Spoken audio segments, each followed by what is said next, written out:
Hello दोस्तों, कैसे हो आप लोग। मैं हूं राहुल, एक सेबी रजिस्टर्ड रिसर्च एनालिस्ट। और यहाँ पे हम लोग स्विंग ट्रेडिंग स्ट्रैटेजी सीख रहे हैं, जिसका आज पार्ट 7 है।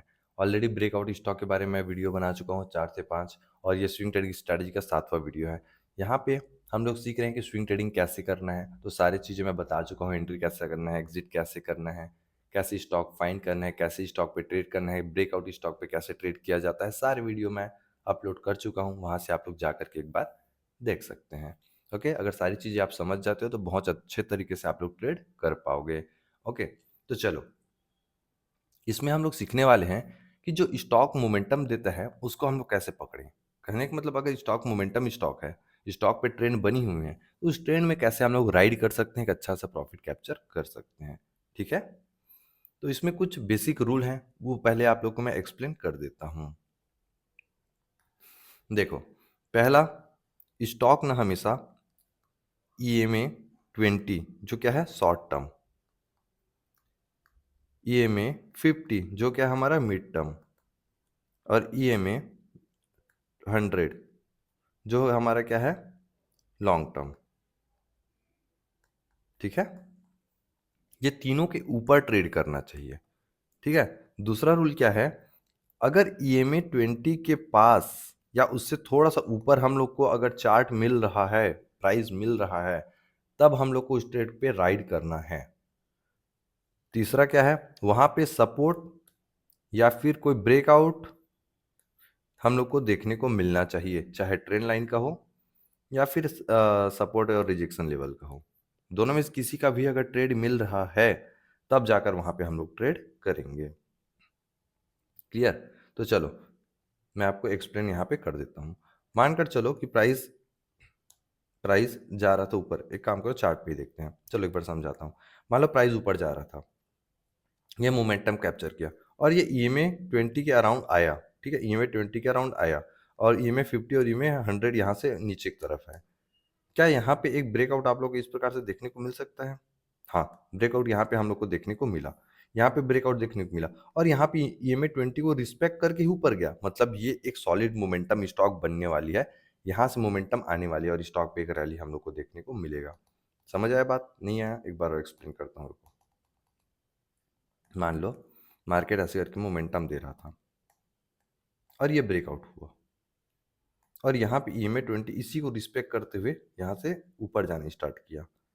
यहाँ पे EMA 50 जा रहा है, यहाँ पे EMA 100 जा रहा है। क्लियर?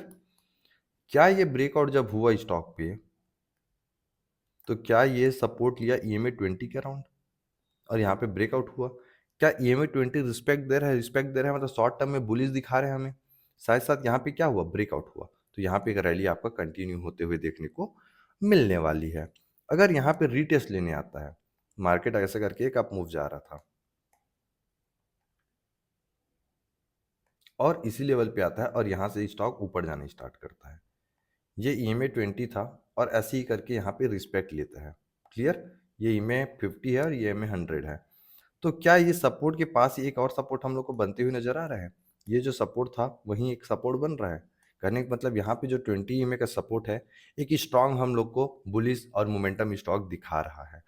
तो यहाँ पे हम लोग एंट्री कर सकते थे और ये वाला जो ट्रेड था इसको अच्छे से राइड कर सकते थे, और ये ब्रेकआउट देने का चांस बढ़ जाता है क्योंकि उसी लेवल के अराउंड अराउंड हमें EMA का भी सपोर्ट देखने को मिल रहा है। चलो थोड़ा चार्ट में समझते हैं ताकि आपको अच्छे से ये समझ आए। क्लियर? ओके, मैं पुराने चार्ट पे जाता हूँ। देखो, यहाँ पे हम लोग को एक ट्रेंड लाइन दिख रहा है इस प्रकार से। मैं सारे चार्ट का ईमेल लगा लिया हूँ, ठीक है, EMA 20 50 और 100 लगा लिया हूँ। अब देखो, क्या यहाँ पे एक ब्रेकआउट हम लोग को देखने को मिला? क्या यहाँ पे ब्रेकआउट होते हुए देखने को मिला? हाँ, ब्रेकआउट होते हुए यहाँ पे देखने को मिला। साथ ही साथ देखो, EMA 20 का रिस्पेक्ट भी स्टॉक ले रहा था। क्या ले रहा था? हाँ, ले रहा था। दोनों कन्फर्मेशन हुआ, ट्रेंड लाइन का ब्रेकआउट हुआ प्लस EMA 20 के अराउंड सपोर्ट भी लेते हुए देखने को मिला। क्या स्टॉक पे एक रैली कैप्चर होता?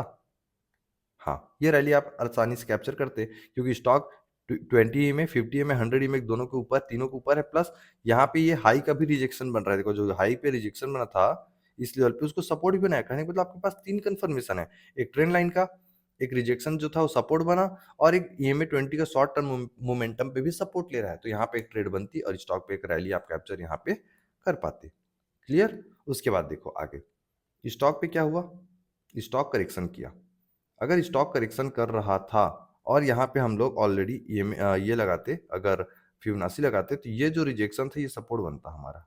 क्लियर?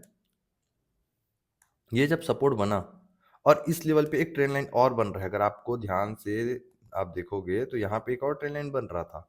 देखो लॉजिक समझो बस, ठीक है? यहाँ पे एक ट्रेंड लाइन बन रहा था, क्या इसका ब्रेकआउट होते हुए देखने को मिल रहा है आपको? ट्रेंड लाइन का ब्रेकआउट यहाँ पे होते हुए देखने को मिल रहा है। क्या ये ईएमए 20 से रिस्पेक्ट करते हुए आया, बाउंस बैक किया? हाँ किया। इसका हाई पे एंट्री इस लेवल के आसपास और यहाँ पे एस एल, स्टॉक पे एक मोमेंटम फिर कैप्चर होता। देखो लॉजिक बस इतनी सी है, अगर आपको सारी चीजें एक जगह मिल रही है, ब्रेकआउट रीटेस्ट सारी चीजें, यहाँ जैसे देखो ये ब्रेकआउट हुआ, क्लियर? देखो क्या ये ब्रेकआउट हुआ, क्या ये रीटेस्ट लेने 20 एमए के अराउंड आया और 20 एमए से बाउंस बैक करके ऊपर की तरफ गया, तो इसके हाई पे एक एंट्री इसके नीचे से लगा सकते थे, एक मोमेंटम कैप्चर होता आपका। ठीक?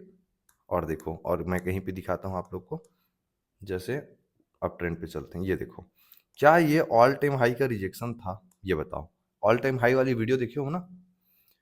जब ऑल टाइम हाई के अराउंड एक रिजेक्शन, दो रिजेक्शन, तीन रिजेक्शन, चार रिजेक्शन, पांच रिजेक्शन और स्टॉक पे वन साइडेड रैली आया, तो वन साइडेड रैली के बाद क्या होता है? करेक्शन होता है।